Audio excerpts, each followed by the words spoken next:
继续来看，明仔载要来召开着基本工资审议委员会，到底这个基本工资要调偌济呢？劳资双方有无同款的意见？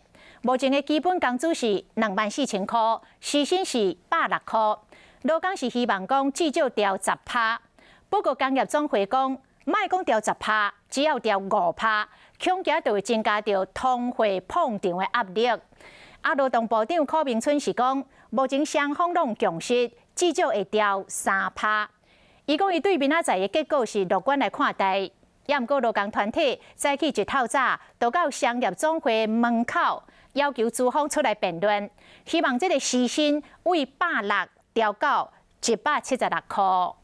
停止干话！停止干话！出来辩论！出来辩论！劳工团体伫全国上总的门口大声发出明确的诉求。最低工资3万元！最低工资3万元！要调到3万，恐惊无遮紧。以现行的基本月薪24000，基本时薪160，要调到偌济？答案仲要出来啊！大家有这样的共识，但是要不要调还是明天开会啦。不过我们对这个部分是乐观啦，哈。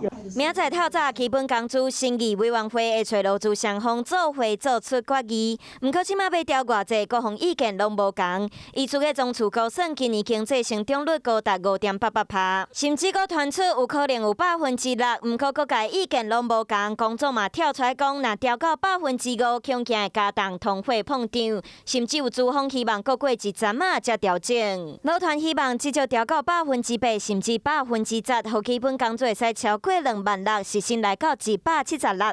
明仔载劳资双方就要开始协调。我们还是会提供这个纾困振兴措施。